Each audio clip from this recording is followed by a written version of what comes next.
परिस्थितियां तो आती हैं, लेकिन पत्थर जो चोट खा के टूट गया कंकड़ बन गया, और पत्थर जो चोट को सह गया शंकर बन गया। वो विधा हमने आपसे सीखी। अर्पण किसे कहते हैं? जीवन भर का सुवर्ण देकर भी करता मन, दे दूं कुछ और अभी। तन अंगीकार करो, मन स्वीकार करो, लोभ मोह छोह लेकर प्राण निर्विकार करो। प्रतिपल प्रतियाम दूं, सवेरे दूं शाम दूं, जप तप पूजा प्रशमन, देकर भी करता मन, दे दूं कुछ और अभी। भक्ति भाव अर्जन लो, शक्ति साध सर्जन लो, अर्पित है अंतर मन, अहम का विसर्जन लो। स्वप्न ले लो, जागरण ले लो, चिर संचित श्रम साधन, देकर भी करता मन, दे दूं कुछ और अभी। गुरुदेव, आपने मुझे मंत्र दिया था कि रितंभरा, जो बटोरा जाता है वो विषाद होता है, और जो बांटा जाता है वो प्रसाद होता है। मुझे लगा संसार में सबसे श्रेष्ठ ही तो देना चाहिए, उत्तम ही तो देना चाहिए। वो उत्तम और श्रेष्ठ क्या हो सकता है? निश्चल प्रेम के अतिरिक्त कुछ श्रेष्ठ हो नहीं सकता। एक भिखारी ने कहा कि मुझे कुछ दे दो। सामने वाले ने कहा कि देता हूं, जरा जेब से निकाल लो। उसने जेब में हाथ डाला तो बटुआ नहीं था। वो भिखारी के पास बैठा, हाथ पकड़ा, पीठ पे हाथ रखा, और फिर कहा, भैया आज मेरा बटुआ घर रह गया, कल लाऊंगा, जरूर तुम्हें कुछ दूंगा। तो वो भिखारी बोला, साहब मैं परमात्मा से प्रार्थना करता हूं कि आप रोज बटुआ घर भुलाया करो, तुम ऐसा क्यों कह रहे हो? उसने कहा, दया से, हिकारत से मेरे ऊपर सिक्के उछाल उछाल के लोगों ने बहुत फेंके साहब, लेकिन जिंदगी में आप पहले व्यक्ति मिले हो जिसने मेरा हाथ पकड़ के मुझे बोध कराया कि मैं भी प्यार पाने योग्य हूं। आज आपने जो मुझे दिया है वो अनमोल है। गुरुदेव का मंत्र मिला है मुझे, प्रेम प्यार के हीरे मोती दोनों हाथ लुटाओ, जिसका पकड़ो हाथ साथियों उसका साथ निभाओ। कौन यहाँ 2 बार मरा है, कौन अमर है बोलो, सच्चाई के लिए मौत से हंस के टकरा जाओ। सूरज का रथ देख रहा है साथी, राह तुम्हारी, इस धरती पर नई रोशनी, नया सवेरा लाओ। इतना सा है सार ज्ञान का, गांठ बांध लो इसको, बात नहीं बनती बातों से, करके कुछ दिखलाओ। प्रेम प्यार के हीरे। मेरा भाग्य रहा ऐसा कि मुझे गुरुदेव प्राप्त हुए, जिन्होंने भ्रांतियों की भी दीवारें गिराई और भ्रमों की भी दीवारें गिराई, जातियों की दीवारों को ध्वस्त किया, चित्त में ओज जगा। राम जी के प्रति, राम जन्मभूमि के प्रति, ये भारत की धरती का भाग्य है।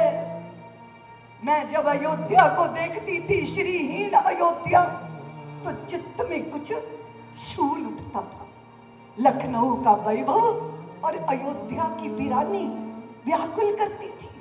अंदर से प्रार्थना उठती थी कि हे भगवती, हे जगदम्बे, प्रभु श्री राम, मेरी भारत मां तो स्वयं चिन्मत सत्ता है। मेरे तीर्थ ऐसे वीरान रहेंगे तो हमें त्राण कहां मिलेगा? फिर देखिए नियति के नियंता की योजना देखिए, देश को प्रधानमंत्री मिल गए, नरेंद्र भाई मोदी मिल गए। देश की रक्षा का कार्यभार किनके हाथ में है?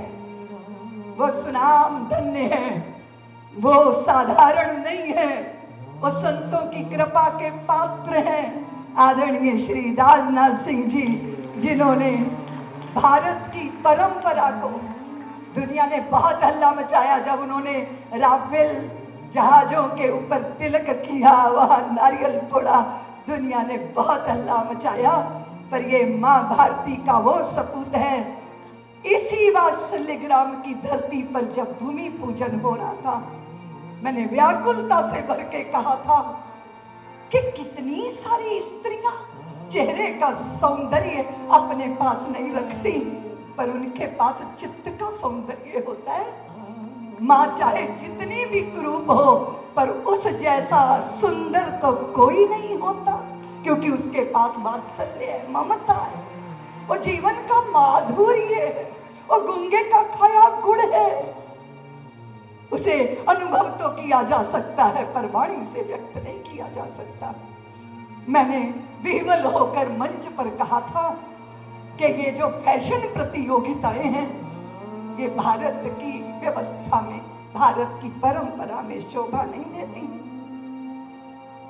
मेरे आदरणीय भाई उस समय उत्तर प्रदेश के मुख्यमंत्री थे, और यही वात्सल्य ग्राम के मंच पे उन्होंने घोषणा कर दी कि उत्तर प्रदेश में कोई फैशन प्रतियोगिता नहीं होगी, क्योंकि चंद स्त्रियां अपनी देह का प्रदर्शन करके कुछ पुरस्कार पाले।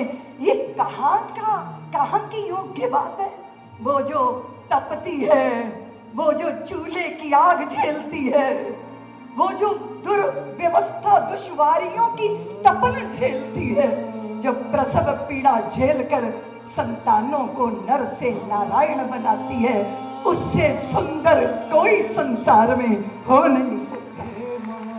संतों के स्वभाव को चित्त में ले, नहीं तो पदों पे बैठे व्यक्ति सोचते हैं कि अरे सोच विचार करेंगे।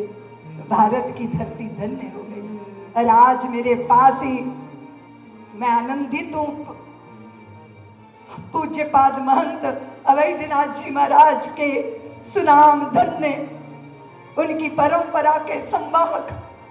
हमने तो महंत जी के सानिध्य, उनके नेतृत्व में राम जन्मभूमि की लड़ाई लड़ी थी, और जब दिगंबर अखाड़ा के पूज्य रामचंद्र परमहंस जी महाराज और महंत अवैधनाथ जी महाराज का मिलन होता था ना, तो अयोध्या की धरती पे हंसी के फुहारे फूटते थे। बड़ी बड़ी समस्याओं के समाधान चुटकियों में हो जाते थे। कितने बुरे वक्त थे उस समय जब योगी जी जूझ रहे थे, संघर्ष कर रहे थे, पर उत्तर प्रदेश में ने अपने भाग्य को सौभाग्य बना लिया।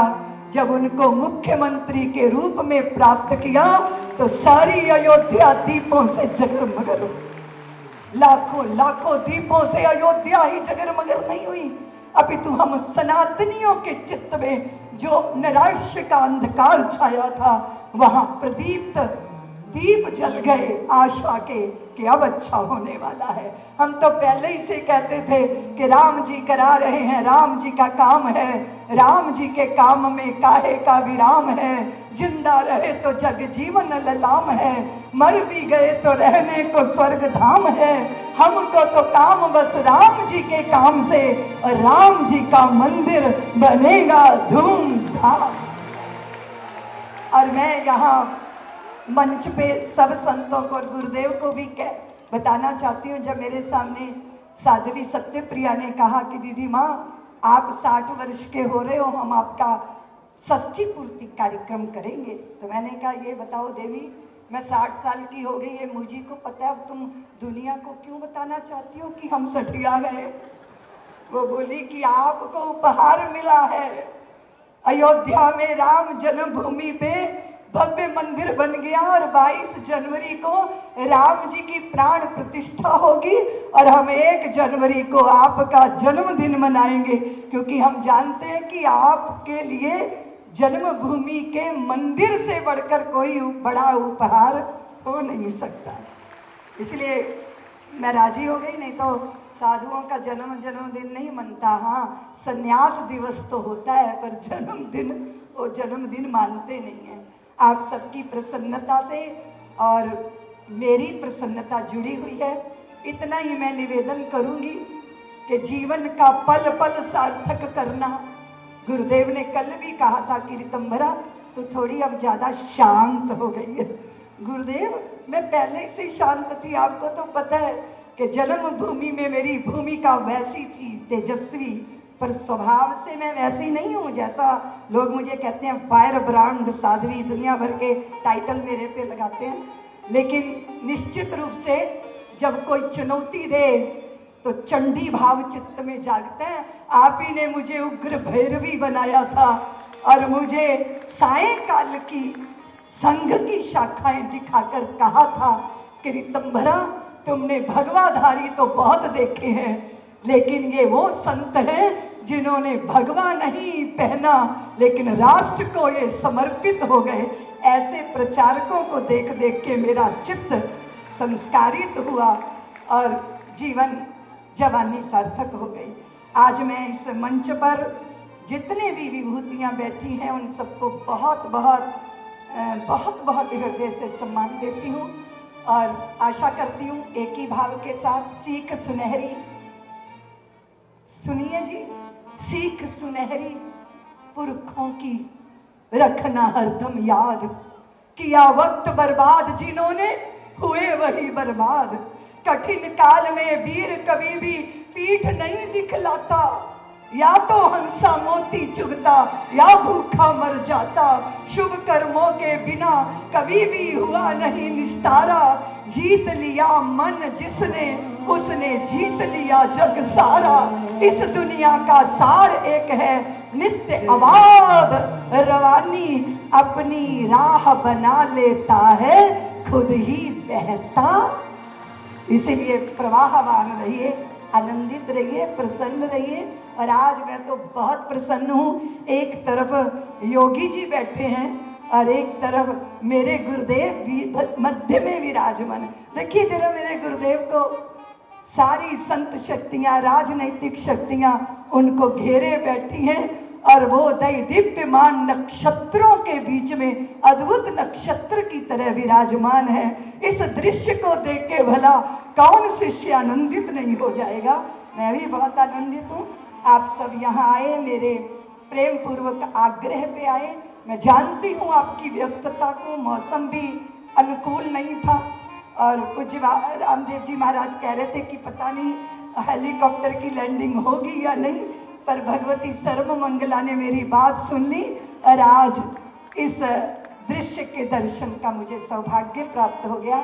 मैं आप सबको बहुत बहुत प्रणाम करती हुई अपनी वाणी को विराम